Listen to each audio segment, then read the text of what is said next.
Hello friends, welcome to Ramas Arusuvai kitchen. நாம் இன்னைக்கு இந்த வீடியோவில் நம்ம சூப்பரான ஸ்பைசியான Indian style macaroni egg pasta எப்படி செய்யலாங்கிறத தான் பார்க்க போகிறோம். இது டின்னருக்கு ரொம்பவே சூப்பராக இருக்கும், எல்லாருக்கும் ரொம்பவே பிடிக்கும். வீடியோக்குள்ளே போகிறதுக்கு முன்னாடி சேனலை ஃபஸ்ட் டைமாக பார்க்குற ஃப்ரெண்ட்ஸ் சப்ஸ்கிரைப் பண்ண மறந்துடாதீங்க. கூடவே இருக்கிற பெல் ஐக்கானே கிளிக் பண்ணிக்கோங்க, அதில் ஆல் ஆப்ஷனை செலக்ட் பண்ணிக்கோங்க. இந்த எக் பாஸ்தா செய்கிறதுக்கு நம்ம ஒரு பேன் எடுத்துக்கலாம். அது நல்லா பேன் வந்து நல்லா ஹீட் ஆன பிறகு ஒரு 3 டீஸ்பூன் அளவுக்கு எண்ணெய் சேர்த்துக்கோங்க. எண்ணெய் நல்லா சூடான பிறகு நான் ஒரு வெங்காயம், பெரிய வெங்காயத்தை பொடியாக நறுக்கி வச்சுருக்கேன். ஸோ அதை சேர்த்துக்கிறேன். கூடவே கொஞ்சோண்டு கருவேப்பிலை சேர்த்துக்கலாம். இது ரெண்டுமே நல்லா வந்து வதங்கட்டும்.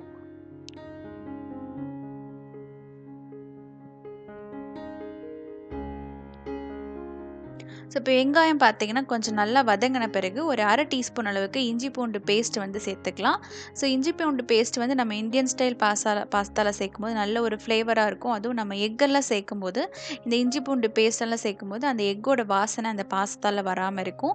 ஸோ ரொம்பவும் டேஸ்ட்டும் சூப்பராக இருக்கும். அந்த இஞ்சி பூண்டு பேஸ்ட் வெந்த பிறகு நல்லா வதங்கின பிறகு ஒரு 2 தக்காளி எடுத்திருக்கேன். நல்லா பொரியாக வந்து நறுக்கி எடுத்துக்கோங்க. நான் வந்து 1 கப் அளவுக்கு நல்ல ஒரு பெரிய மீடியம் சைஸில் இருக்கிற கப்பில் வந்து 1 கப் அளவுக்கு பாஸ்தா எடுத்திருக்கேன். ஸோ அதுக்கு வந்து 2 தக்காளி வந்து சேர்த்துக்கலாம்.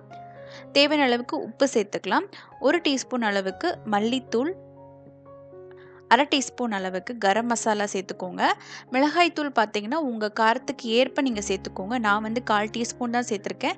நீங்கள் வந்து உங்கள் காரம் எவ்வளவோ அந்த அளவுக்கு மிளகாய்த்தூள் சேர்த்துக்கோங்க. சேர்த்துட்டு நல்லா வந்து வதக்கி எடுத்துக்கலாம். இந்த தக்காளி வந்து நல்லா மசிஞ்சு வேகணும்.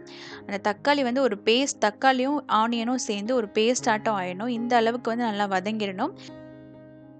இதில் நம்ம வேக வச்சிருக்கிற பாஸ்தாவை சேர்த்துக்கலாம். பாஸ்தா வேக வைக்கும்போது அந்த தண்ணியில் கொஞ்சோண்டு உப்பும் 1 டீஸ்பூன் அளவுக்கு எண்ணெயும் சேர்த்து அந்த தண்ணி கொதித்த பிறகு நம்ம பாஸ்தா போட்டு பாஸ்தா நல்லா சாஃப்டாக குக் ஆகிற வரைக்கும் நம்ம எடுத்துக்கலாம். ஒரு 80% அளவுக்கு பாஸ்தா குக் ஆனால் போதும். நம்ம வதக்கும் போது இன்னும் நல்லாவே குக் ஆகிடும்.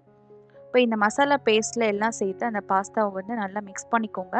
கொஞ்சோண்டு ஒரு 1/4 டம்ளர் அளவுக்கு அந்த பாஸ்தா வேக வச்ச தண்ணியை வந்து கொஞ்சம் சேர்த்துக்கோங்க. அப்போனா இந்த மசாலாவில் அந்த பாஸ்தா வந்து நல்லா அப்சர்வ் ஆகி சாப்பிட்ற போதும் ரொம்ப டேஸ்ட்டாக இருக்கும். அதனால் அந்த வேக வச்ச தண்ணியை கொஞ்சோண்டு சேர்த்துக்கலாம்.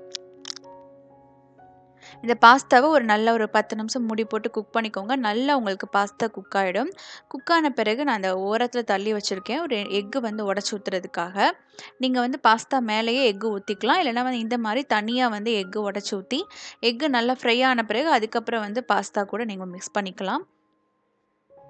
நான் பார்த்தீங்கன்னா 2 எக்கு உடச்சி ஊற்றிக்கிறேன். இந்த எக்குக்கு தேவையான அளவுக்கு மட்டும் உப்பு சேர்த்துக்கோங்க. கொஞ்சோண்டு மிளகாய்த்தூள் வந்து சேர்த்துக்கிறேன். நீங்கள் மிளகு தூள் இருந்தால் கூட சேர்த்துக்கலாம். இப்போ இந்த எக்கு பார்த்தீங்கன்னா நல்லா வேகட்டும்.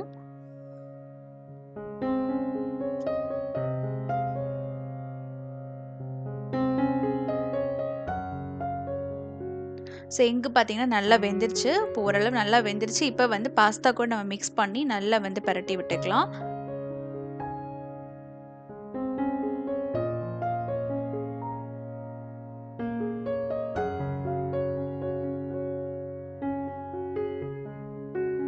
ஸோ இந்த மாதிரி செய்யும்போது உங்களுக்கு அந்த எக்கோட வாசனை அந்த பாஸ்தாவில் வராது. சூப்பராக இருக்கும். கடைசியாக கொஞ்சோண்டு கொத்தமல்லி தழை தூவி இறக்கிக்கோங்க. ரொம்ப டேஸ்ட்டான ஒரு ஈஸியான இந்தியன் ஸ்டைலில் ஒரு மக்ரோனி எக் பாஸ்தா. இதுக்கு வந்து கடைசியாக நீங்கள் சீஸ் கூட நீங்கள் தூவிக்கலாம்.